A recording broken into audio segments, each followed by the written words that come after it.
Hi guys, welcome to episode 5 of our SoccerRockz Extra Time podcast. This evening we are joined by former Coventry, Liverpool, Sheffield Wednesday, Wigan. We could keep going all day, Kirky, couldn't we? There's not that many, mate. There's not that many. There's a few in there. And Kieran, how are you tonight, mate? I'm good, mate. How are you? Not too bad, not too bad. I've been really looking forward to this one, Kirky. Yeah, me too, mate. It's been a while. It's been a while since we had a catch up, so I was reminiscing and thinking about some stories that I could tell from our time in the youth team. We had some brilliant times. Yeah, well, you go easy, eh? Well, yeah, it's only going to be the clean-cut ones. We can't tell most of them, but we can certainly tell a few of them. So before we kind of come on live now, I talk you through a little bit about what I'd like to do in terms of your experiences growing up as a kid, you know, local to Coventry and coming into, I mean, we started together at what would be the School of Excellence when we were kids, weren't we? Was it? Under 15s, yeah. I think it was, wasn't it? Yeah. So, I mean, sorry to interrupt you there, mate. Just talk us through before you went into that. So how did you get picked up? Well, I was quite a late developer because I played on pitch. I was never any good. I mean, I was always on the bench. I mean, it's true. I was always on the bench. I played for Barwell, my local team, and I was an outfielder, but I was never any good. I was always on the bench as an outfielder. And it wasn't until it was when I was 13, we had a away game. The keeper got injured, and because I was the only one on the bench as an outfielder, I had to go in goal. I'd never done it before, and so I went in goal, made a few saves, and really enjoyed it, loved it. And I only found out later that the couple of days after I played that first game in goal, my dad put the bet on for me to play to England in goal. So, wow. Yeah, which is I never knew. I mean, a lot of people talk about the bet and saying you must have knew, but I literally never knew about the bet until 2 days before I made my debut for England. Really? Because he never told me, and somehow the press got hold of it. I think it was with William Hill. Here's Eggers now. Didn't we pick it up? Yeah, pick it up. Guys, just while Chris answers the phone, the lad that's coming in on the phone call now is a guy. Got somebody you might want to speak to. Oh no. Eggers, how you doing? Oh mate. How are you? I can see him, yeah, I can see him. Can you hear me, Eggers? Can you hear him? Yeah, just about, yeah. He's just shown us Danielle and all his 25 kids he's got. So, Kirky, ask him if he can hold on to his phone for about 5-10 minutes, and then I want to add him into this, and I'll add him into the actual meeting itself. Can you hold on to your phone? Cuddy wants you to come on for 5 minutes. He's going to send you the Zoom link. There's no way I'm doing that. There's no way. You're not going to do it? No chance. All right, I'll give you a call after. Yeah, love it. See you there. Top man, put me up soon. All right, guys, I'll see you in a bit. Bye-bye. Yeah, he's a bit shy, mate. He's a bit shy with Zooms and stuff like that. Yeah, but so it was after that my dad put the bet on for England, and then I just started the goal because I was late developer really in goalkeeping terms, and I played in goal for Barwell, and then I played for Westfield Wanderers in Kirkland. And then the team then when if you were any good was Blaebin Whetstone in Leicester. I mean, they brought some players, Dion Dublin, Gary Lineker, Peter Shilton played there. So they brought quite a few players through when they were younger. And Mick Pearson, Paul Dannon. Remember Paul Dannon, the old Premier League ref? Yeah. Them two were the managers at Blaebin Whetstone. And they really, they got me down beforehand, training early.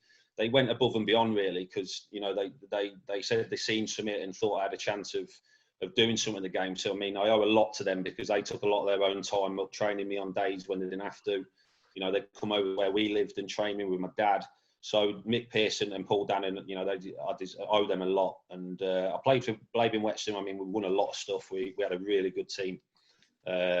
Serge from Kasabian was there as well. Really? He played in that team as well. So, I mean, we had a brilliant team. And then I got noticed. I played for the county. And then I got noticed by Leicester and Coventry. But I was already training with Coventry with Oggy on a Wednesday at the Wrightington at Sky Blue Lodge when Oggy was first team keeper. So I stuck up a good relationship with Oggy, as you know, from the offset. I mean, you said we both look like each other, which I thought was so I struck up a great relationship with I mean, he's, and we'll talk about Oggy in a bit, but. And then I had the choice between Leicester and Coventry, but because I had that relationship with Oggy already, I signed for Coventry. And when I signed, though, youth team, I mean, you know, we played together, as we've said, in the under-15s, then we both got into the youth team. You were obviously a year below me. They had a keeper. Remember Steve Watson, the goalkeeper? Watto, yeah. So Watto was bought from, I think they paid a bit of money for him. He was meant to be the next big thing. He was meant to be the next, like, you know, he'd come in as number one. But very quickly overtook him because, you know, Watto's attitude weren't great, and you know, he obviously missed home and stuff like that, which was difficult for him. Yeah. So things really took off really quick for me at Coventry. You know, it progressed. I signed when I was 16. I had my debut at 18, and then got into the first team in front of Magnus. But then the relationship with Oggy, I mean, that set the tone for my career, really. Seeing the way he worked, and you'll know, I mean, he was relentless. He was always the first out at training. He was the last in. He was always in the gym. So having that relationship with him you know, that's the way I wanted to be. I wanted to work as hard as him, and I carried that on all for my career. So if it wasn't for Oggy, then, you know, things might have been a bit different. And obviously Jim Blythe as well.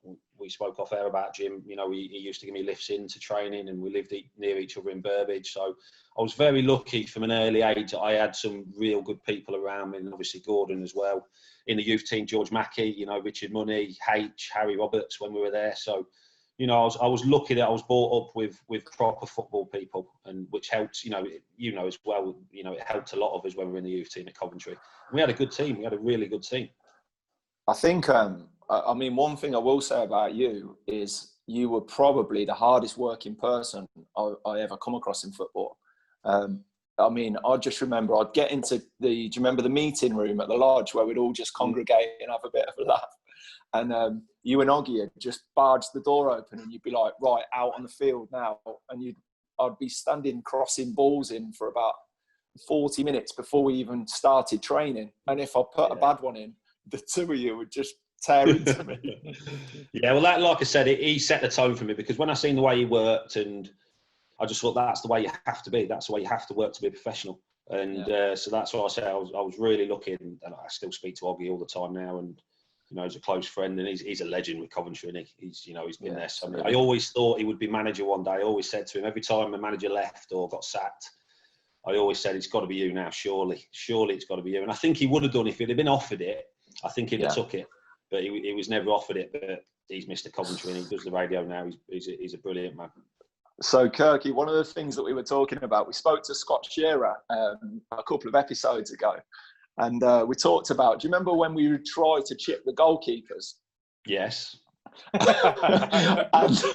and you and Oggy were obviously two unbelievable goalkeepers, and when you used to catch, when you caught the ball, if we booted it, failed to chip you, and you just booted it the length of the field and says, well, off you go and get it. Yeah, because that is, it's still to this day, it's my pet hate, honestly. When players try and chip you in that, and they think they're being clever, for keepers, it's the most irritating thing ever. And there was a mound, weren't there? So there was two pitches at Brighton, weren't there? So I used to try and kick it over the mound onto the other pitch. So you either had to go over the mound, Oggy had the big boot as well, didn't he? He could launch it. Oggy could. He had the old-fashioned boot. But yeah, Oggy always used to say to me, he said, anyone tries to chip you, if you catch it, make sure they fetch it and kick it as far as you can. So I think a big thing for me playing with you when we were a lot younger was I just had so much confidence playing in front of you, because I just knew that you were.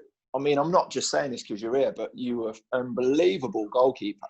And anything that went through behind me, I was never the quickest, was I? Let's be honest. And anything that went through, you would just seem to be there. Like you'd be there to pick it up. I had to be, as you said it. I had to be, because you were slow, so I had to be on your toes.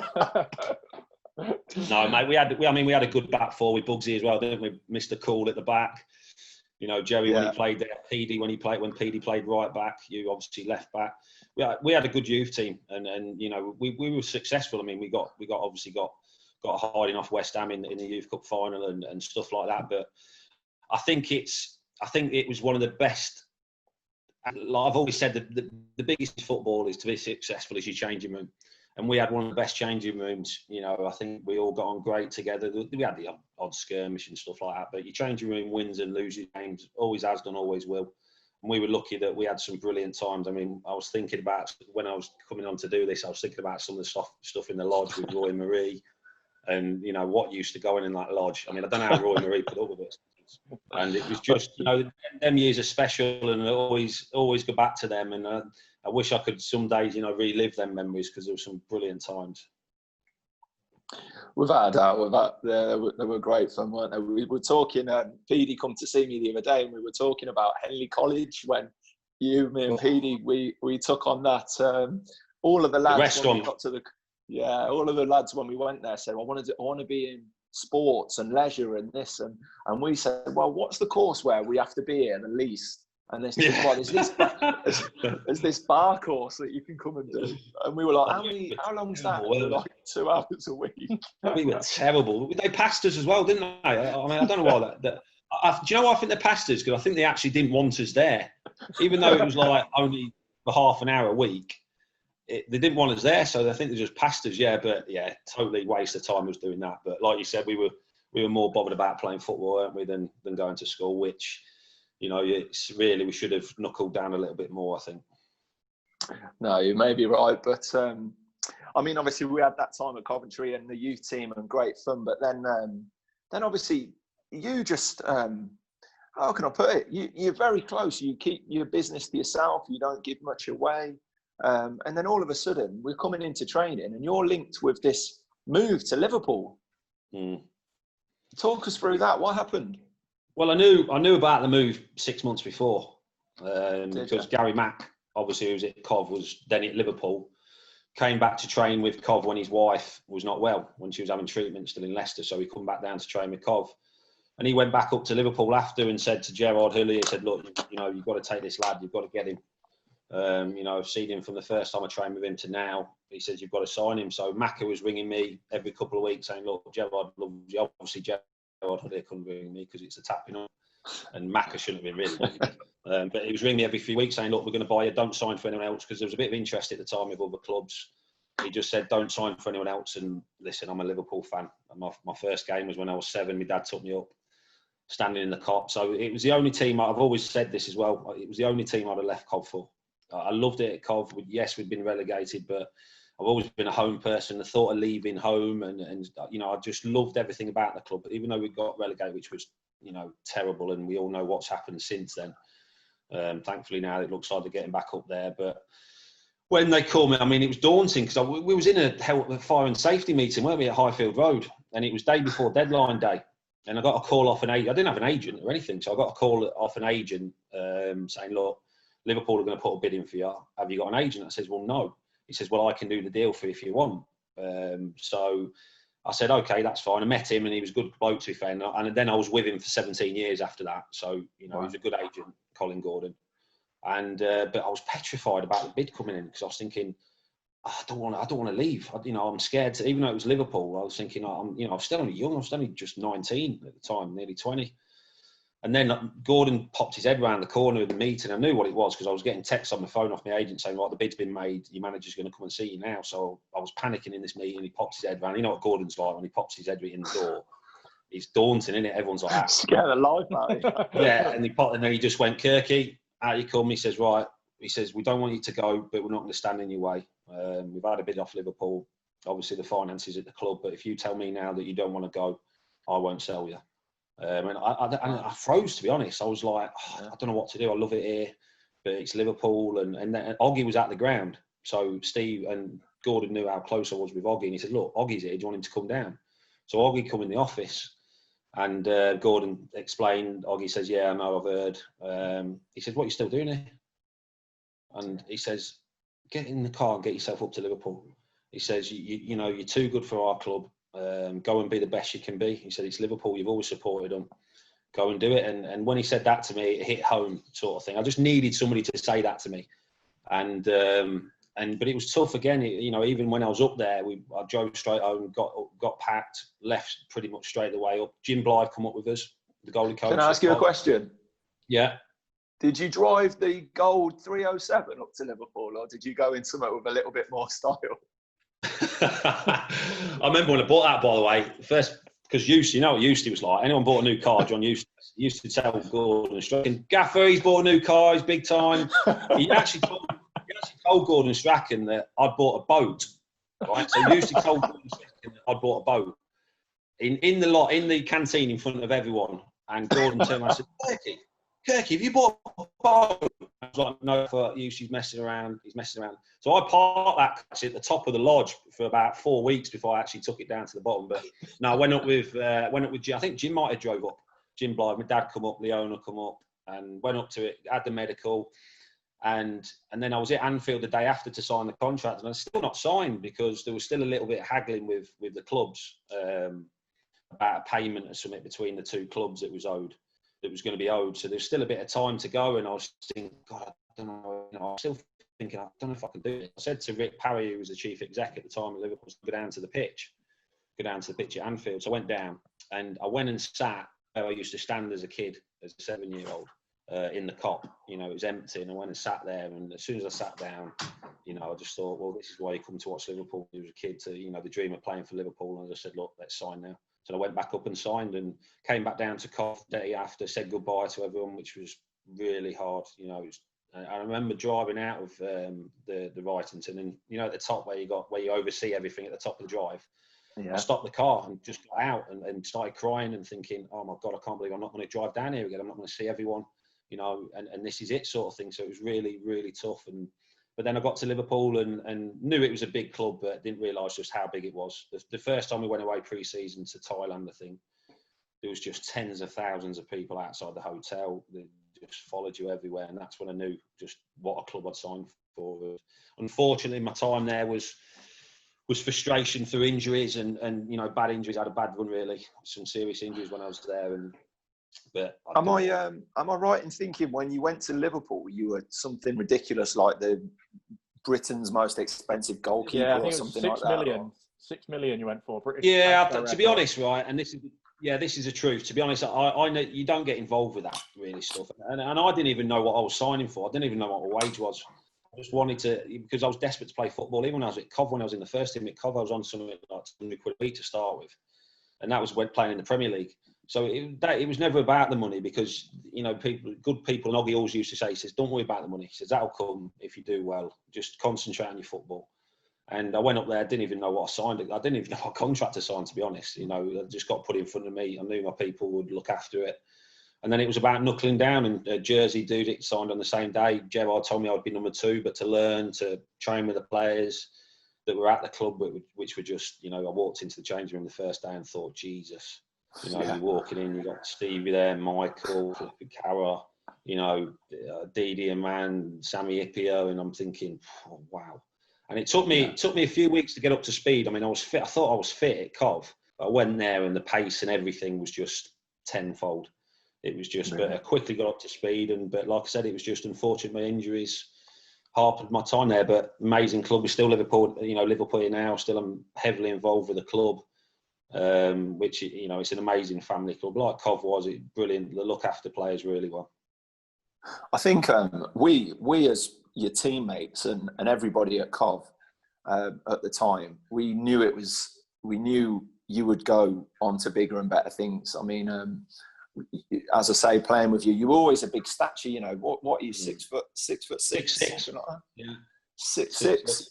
You're an absolute monster of a man. Big square shoulders. Ripped. We always tease you about your massive head. What you used to call me, was it coat hanger shoulders? Coat hanger shoulders.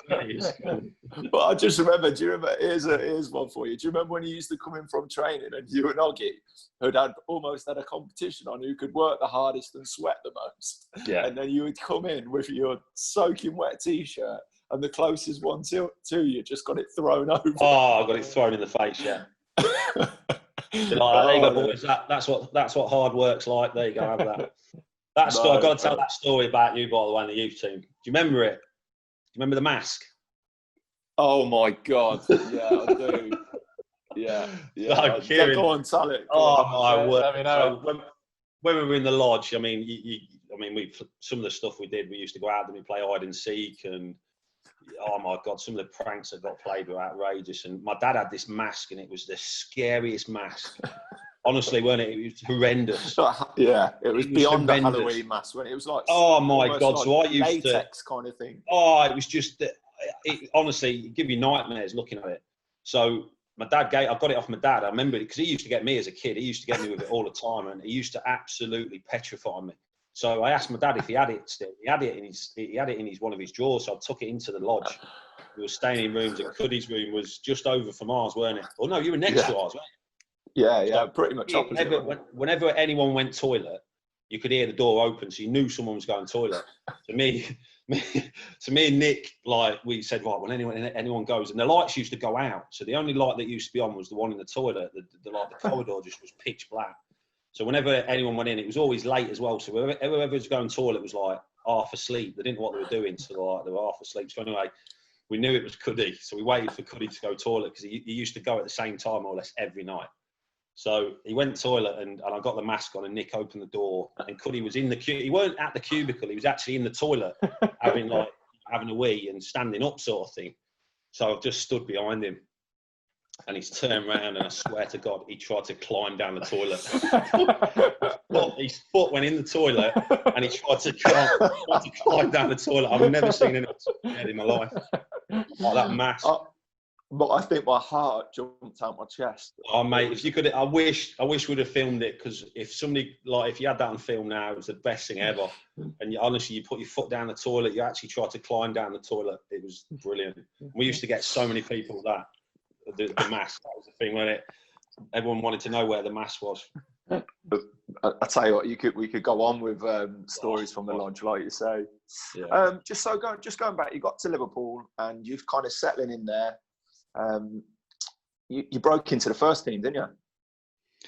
So I went to Liverpool. Yeah, I was number 2 with Jersey, and Jersey was ridiculous. He was just unbelievable. And I actually thought when I signed, what have I done here? I'm never going to play, because he was just immense. He was incredible. And it wasn't until after, I mean, I played in a few league games and stuff like that, and the FA Cup, but the league games, it wasn't until he made a mistake against Man U. I don't know if you remember it, where Carra headed it back, and he come to scoop it up, went through his legs, and I think it was Forlan nicked in, and then he made a mistake for the second goal as well, and he was just never the same again.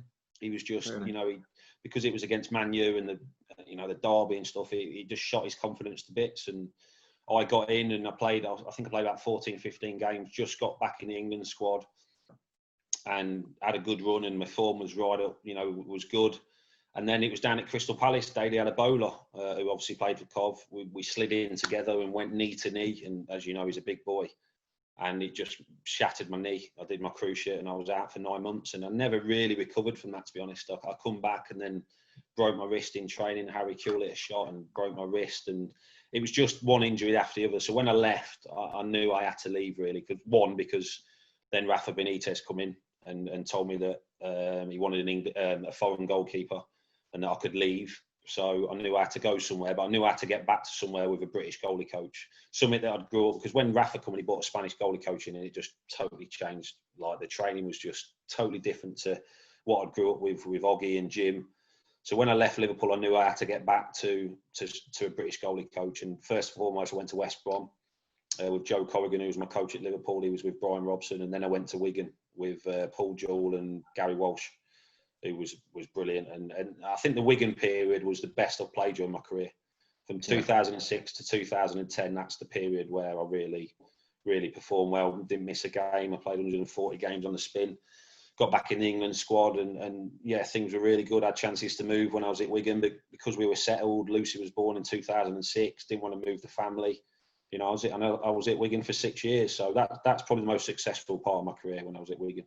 Was there ever an interest to go back to Coventry at any point?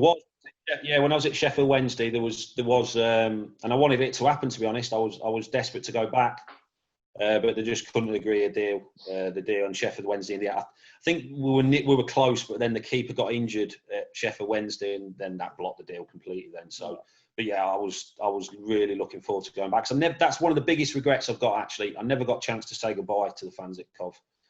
Because it all happened so quick, I never got a chance to say goodbye, and I thought I'd go back there as a player. I thought I'd get the chance to go back as a player and play against them, and I'd be able to say goodbye, but it didn't happen.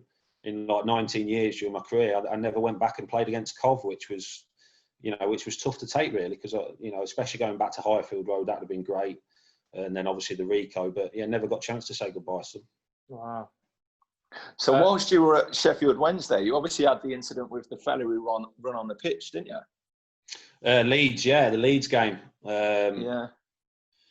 Yeah, it was. I mean, it was a Friday night. The game should never have been on a Friday night. It was, it was carnage, absolute carnage. I mean, we know Leeds fans are passionate, but it overspilled that. I mean, that game was just. It was the atmosphere was cruel. It was brutal. It was poison. But the hardest thing was actually then going back to Ellen Road 3 months later after the incident, because I was, I did a thing the other day. I was getting death threats. The family were getting death threats. If I turn up at Ellen Road, I was getting death threats, told to stay away. The night before the hotel, the hotel got, the police tipped the hotel off that there was people going to come to the hotel and sort us out, and so the police had to stay outside my room during the night, and then at Ellen Road, then we got to Ellen Road, and oh my word. And the police come down just before I was going out to my warm-up. The police says, right, we've had death threats during the game against you. So we're putting armed police on either side of the post, like either side of the goal. So they told me that just before I went out for the warm-up, and I wish they wouldn't have done, to be honest. So, but I just couldn't wait. That was just a horrible game, because there's one thing having 6,000 away fans at Hillsborough, but totally different kettle of fish when you got 35,000 Leeds fans on you. And it was a crazy experience. Yeah, I just didn't, mate. I couldn't wait for the game to start, and I couldn't wait to get home. It was just poisonous. It was, every time the ball went behind the goal, I was told that I couldn't go within 6 yards of the trying to get the ball back. I had to wait for it to be thrown back.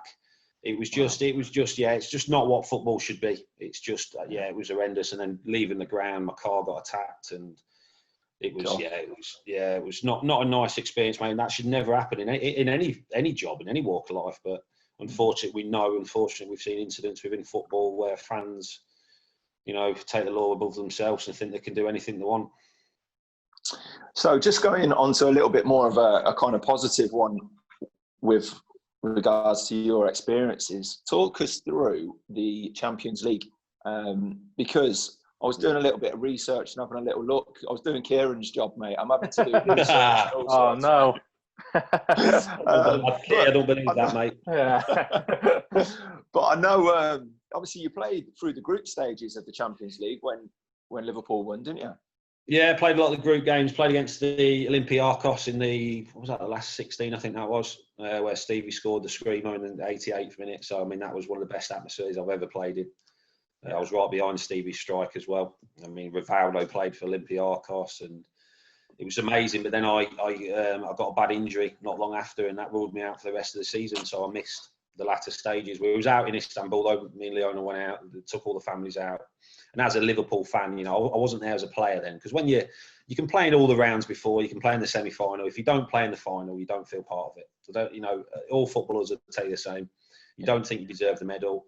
So we went out there, and I was out there as a fan, because I've always been a Liverpool fan, and it was just the most incredible match I've ever been to, apart from Barcelona last year at Anfield. That was pretty special as well. So lucky that I got to see some amazing things with Liverpool as a player and as a fan. Is it true Scott Carson offered you the medal that he got for the Champions League final?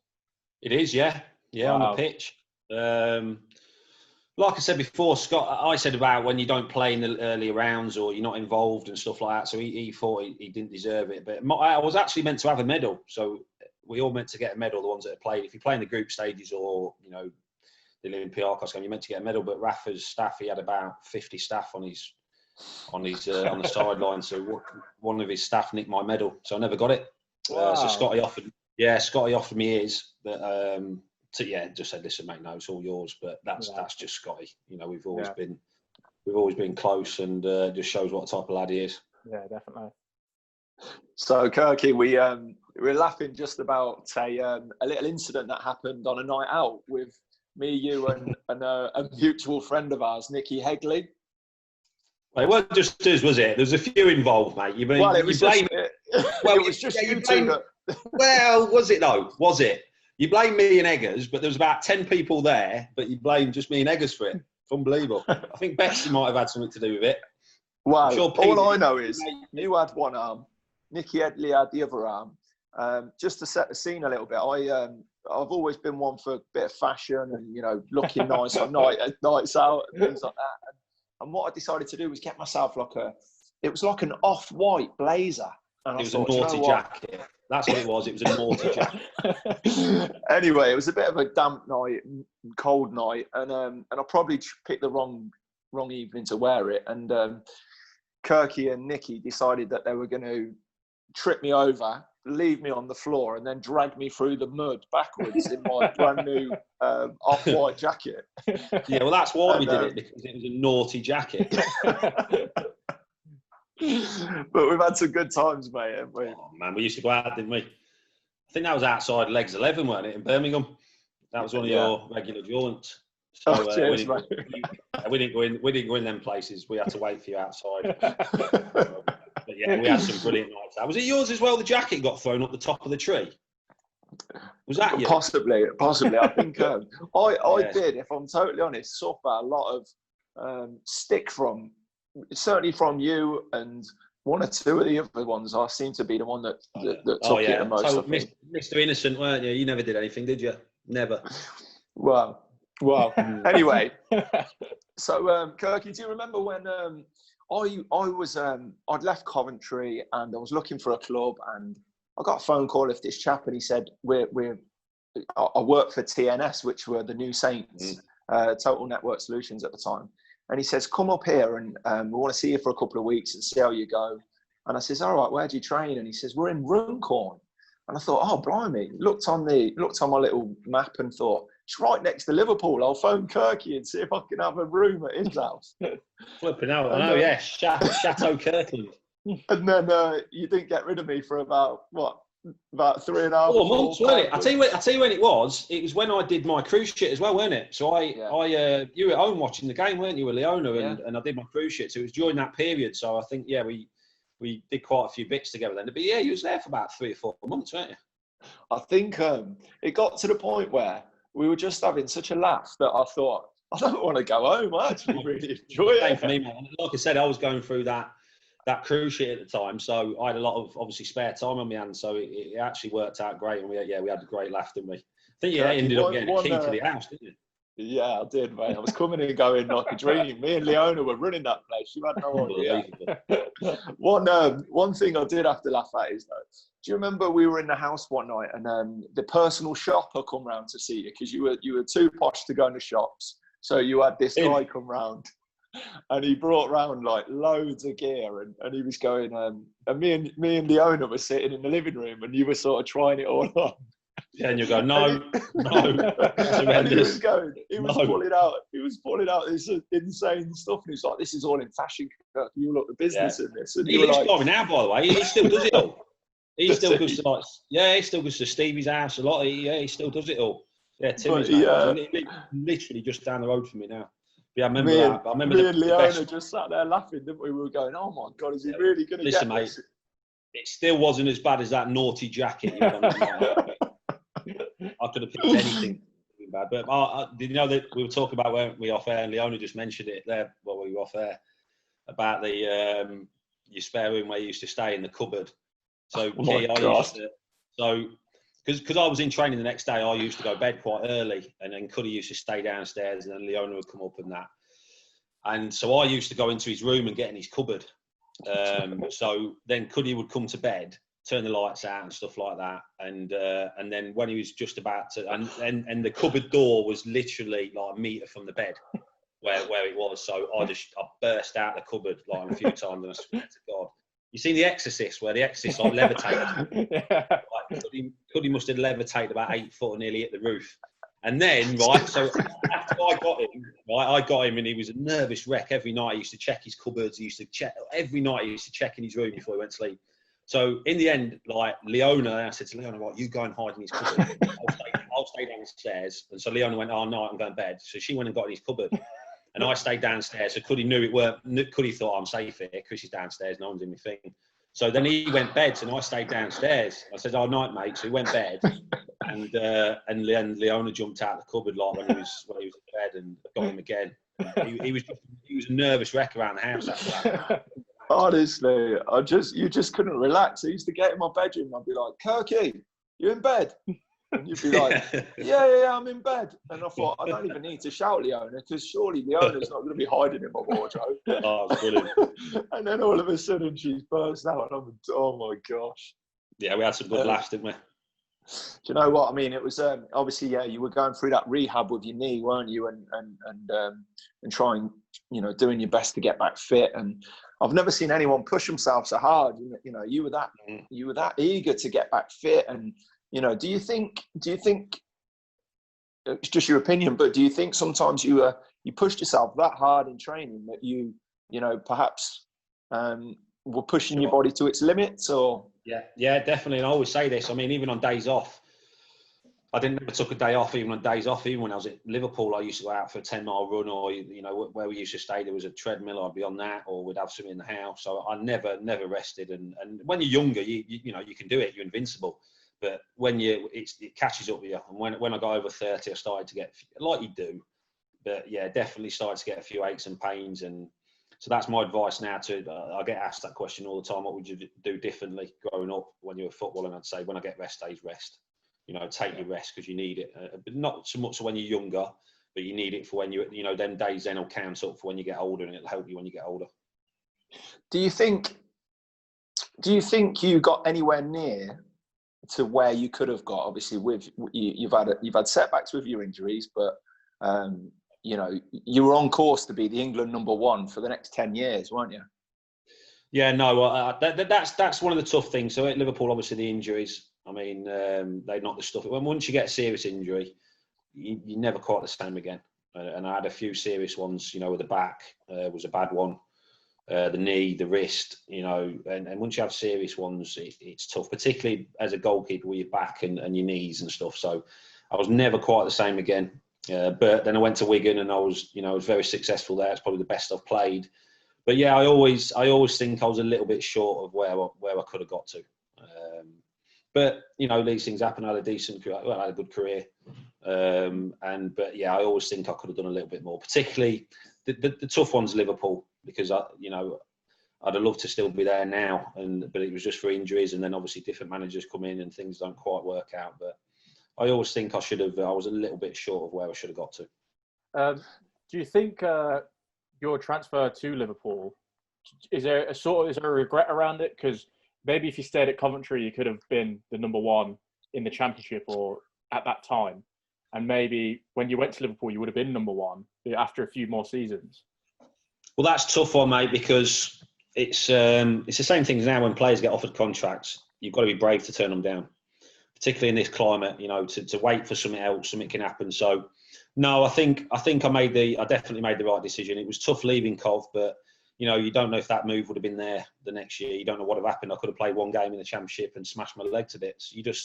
When these opportunities come round, particularly to the big clubs, you've got to be brave to say no.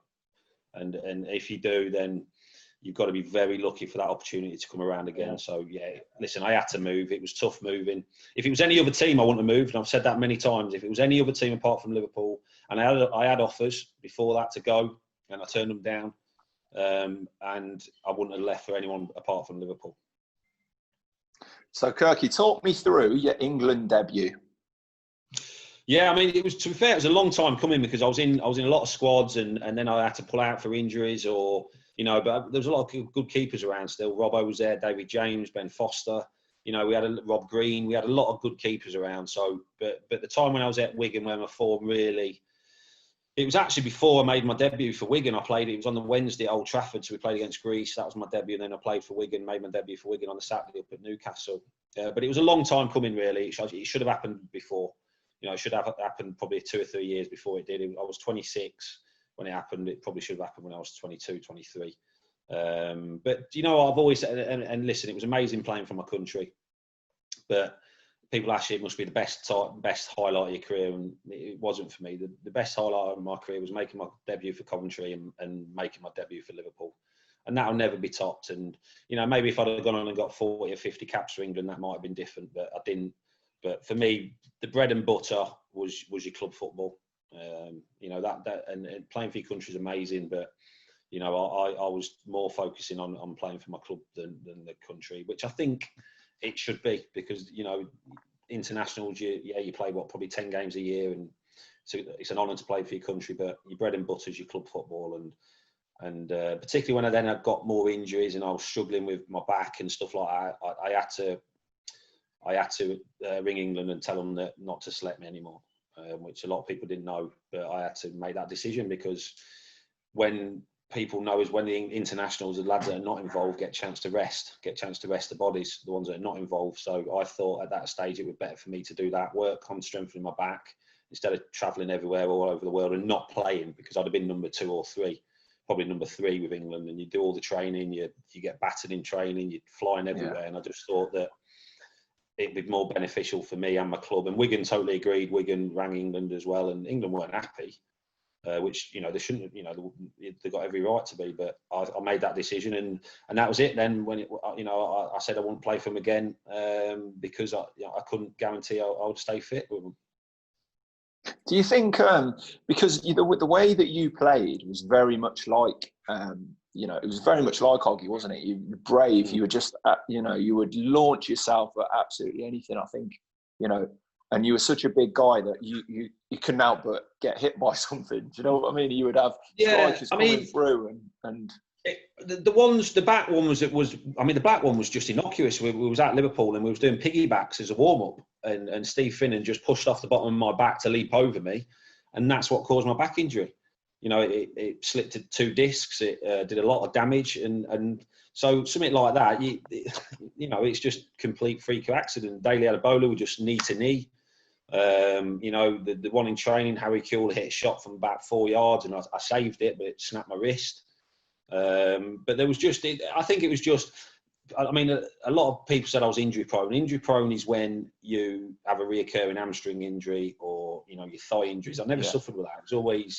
It was always freak accidents, or, you know, big collisions or whatever. But it was always the way I played. You know, again, that comes back to seeing Oggy, training with Oggy and working with him and seeing the way he was. I just thought that was the only way to be. So it was just unlucky at the times. I just got some bad knocks. I think something that's just come back to me just now, Kirky, was, do you remember when we were back in the day and we were having a bit of a laugh, and you get a bit of stick from me, Gaz, or Petey, or one of them, and your hands are like literally about 5 times the size of mine, and you would just reach and grab us with this claw on the back of the neck, and you'd be going, say sorry now, say sorry. And you'd have 2 of us, and the 2 of us would just be hanging going, sorry Kirky, this really hurts, let me go. I still do that to Leona now. When she winds me up, I'll get by. It doesn't last long, because she absolutely batters me. But yeah, I remember that, mate. I mean, that is I've had it done to myself. It's horrendous. It just sort of it weakens you, doesn't it? Like when someone's doing it to you, it just weakens your whole body. But yeah, I used to love doing that, particularly to you. So it was great to see. Lucy pop on just before we were having this chat, and I see she's getting into it now. She's playing at a good level. Well, I mean, she was at Liverpool for a few years, but there was unfortunately one of the coaches was was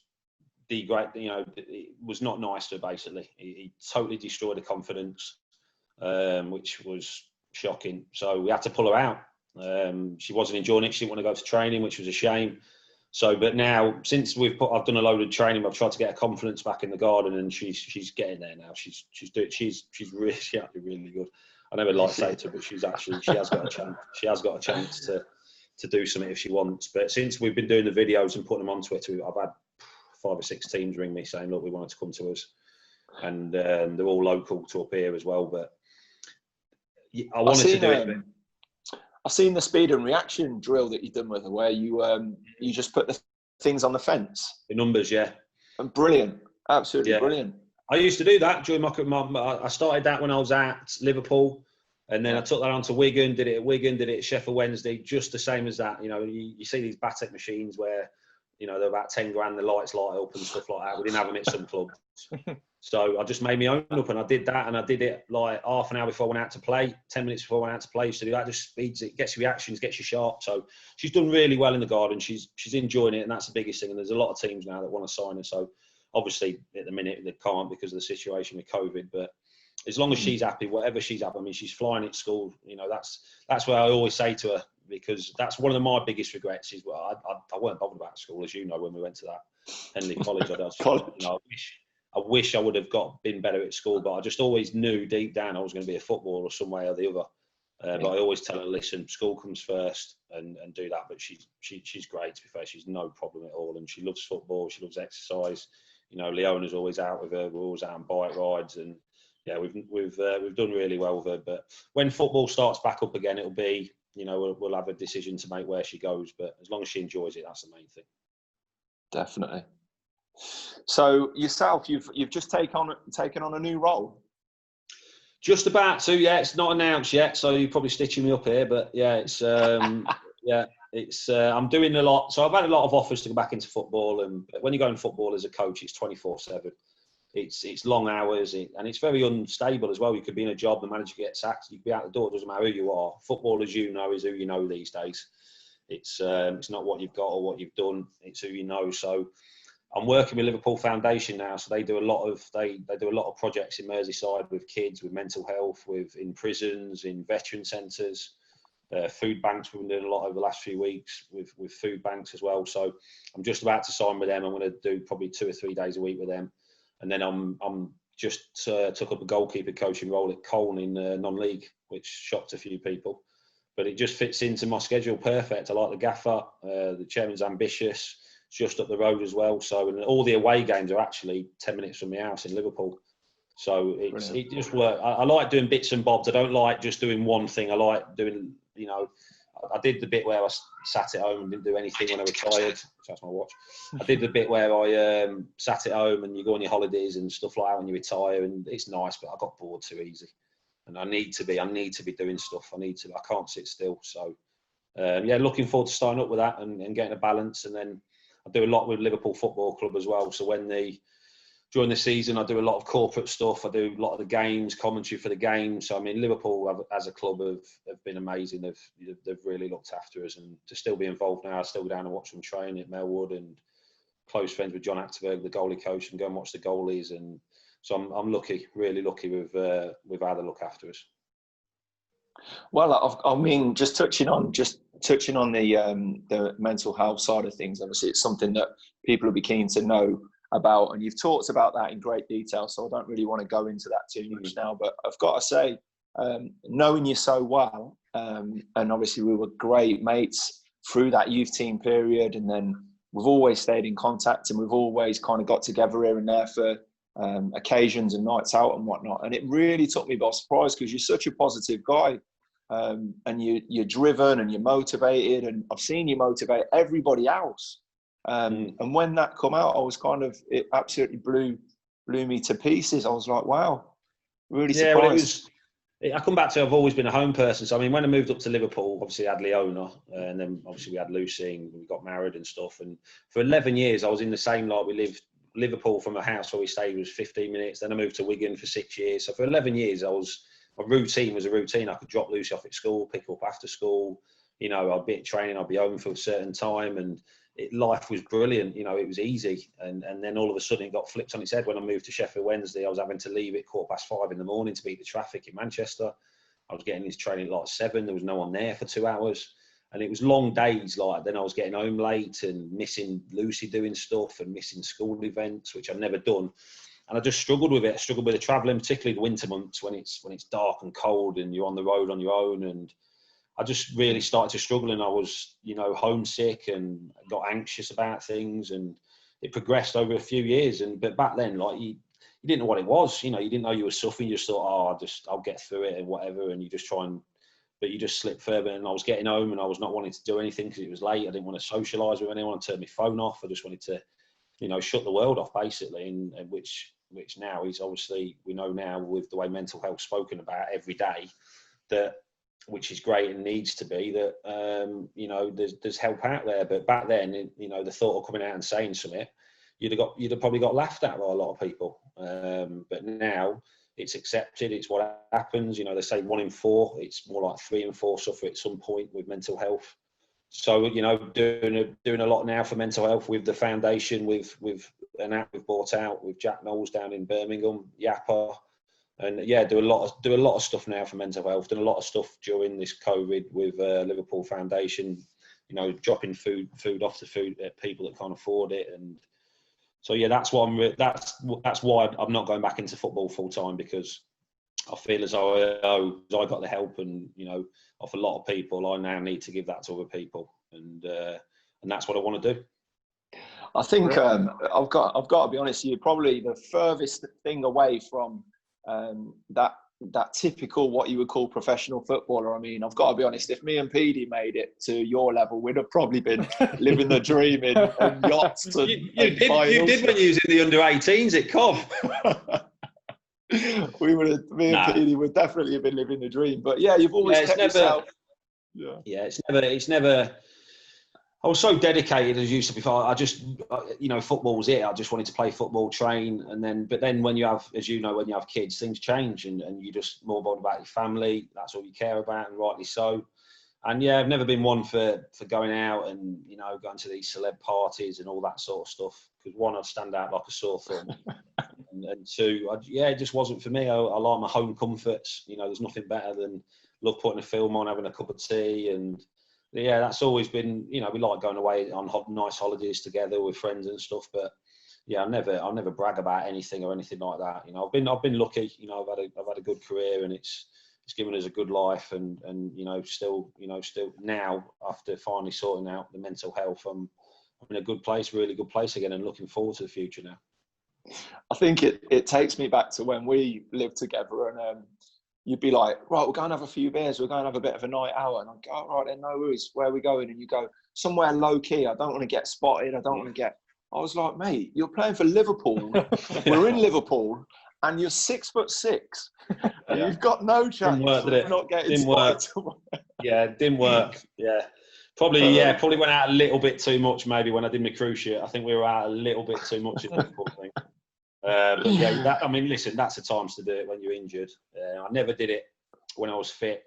Yeah, listen, you need the odd night out because the pressures you play when you football. But I always used to do it at the right time. You know, it'd never be if we had a midweek game or anything like that when I was playing. But you need your blow-offs because the pressure of football is particularly, I mean, even more so now. You know, the pressure on footballers now has gone tenfold. So, you know, you do it at the right time. But I was never one for going out drinking. And I mean, I was remember it when I was at Cov, that was the culture. In them days, you know, the late 90s, early 2000s, that's what it was. You know, as teams used to go out drinking, but I never got sucked into that. So obviously, Oggy sort of hung his boots up not long ago from Coventry and decided that he was going to call it a day in terms of his involvement, I think, in a professional capacity at the club.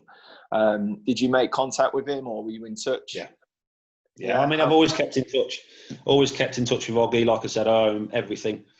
I was lucky enough to have him at a young age, work with him, and to be shown the way you have to work as a professional. So, yeah, still speak. We was just about to get together for a game of golf down at Warwickshire before COVID as well. So, we're going to do that as soon as we can now. But yeah, he's a special bloke, and he is a legend at Coventry. He's Mr. Coventry.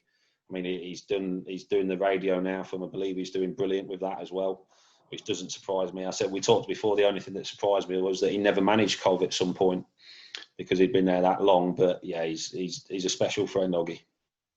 No, and as we've said all the way through, you know, I think he's seen a lot of himself in you in terms of work ethic, you know, desire to be better, staying out of the limelight, and just leading a positive, you know, career path, really. Yeah, it was. So, yeah, very lucky to have him. Like you said, he never was one didn't like doing many interviews. He just kept himself to himself, dedicated to, I mean, right up until he was 41 as well. He, you know, it was the hardest work. I remember I was on the bench for his last game against, I think it was Sheffield Wednesday at Highfield Road, 4-1. And he was gutted because he let a goal in, you know, and didn't keep a clean sheet. And that's just how professional he was. You know, he never let up. He always, he spoke to people in the right way. That's the thing I like, though. He you know, he had so much respect for off other professionals because the way he was, but he also gave that back. He spoke properly to people, looked after me massively, looked after the youth team lads as well. You know, he was always one that would never, ever batter the youth team lads, like with, you know, verbal or anything like that. And if he'd seen any other players doing it, he always used to step in and tell people to show up. And, you know, he knew we were only kids at the time. Yeah, Coventry, you know, are lucky to still have him involved with the club, and I'm sure he will be. He should be for as long as he wants to be, because he's earned the right to.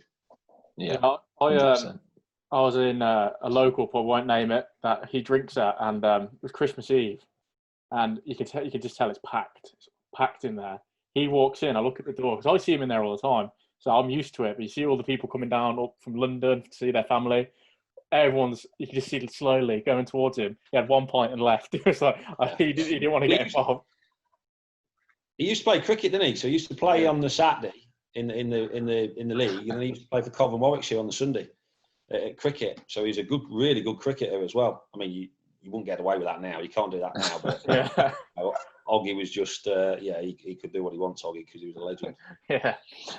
So Coventry life in the Championship next season, then, mate. Yeah, very happy for them, mate.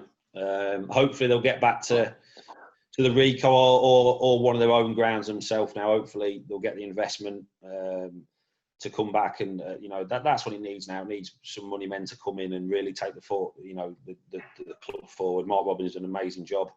You know, it's just so sad. I go back to the beginning when they got relegated when we got relegated in 2001. The club never recovered. And it you know, it went from bad to worse at times. But now, hopefully, you know, there's some joy on the horizon. And listen, I'll be delighted, because that's where you always, same as you're always associated with your first club. And you know, Coventry and Liverpool for me are the two teams that I follow the most. And like I said, I went back to quite a few games which people didn't know about when I was at other clubs. But I always nobody knew, because I always used to disguise myself and, you know, put a hat on and stuff like that. So I actually went back to quite a few games at the Rico. But I'd love to come back and see them again, but on their own ground, hopefully. Definitely. Well, Kirky, I couldn't thank you enough for joining us today, mate. It's been brilliant catching up. It was great, mate. And, my pleasure. And yeah, Kieran, anything from you, mate? And that was just perfect timing as well, Tom, as usual with you. 56 minutes. Oh, perfect, mate. Perfect. Happy days. He's ready for his dinner. Yeah. Mate, do you remember them tuna steaks you used to cook? I'd have one of them right now. Oh, mate. Do you still eat the tuna steaks? Lucy's cooked tonight, so she's done this fried beef stuff or something with rice. So yeah, tuna steak. I used to love tuna, salmon, all that sort of stuff. Oh, still eat tremendous. Mate, I've got Petey living over the road now. Have you? Literally from my house to 100 yards away. He's just up the road. His nose must be touching your door. Mate, honestly, if he turns his head too quick, he knocks down my front wall. He can knock your door like 5 minutes before he's due to see you. So I'm going over to watch the game tonight. We'll all have to get together, mate, when we can do. We'll meet up. Definitely. But listen, I'll let you get on with your evening. But mate, I'm absolutely brilliant. Kieran will work wonders with this. It'll be class. Yeah. And we'll let us know what's going on, mate, and I'll retweet it and all that. It's Sunday evening. It'll be out. So. All right, mate. I'll retweet it. Perfect.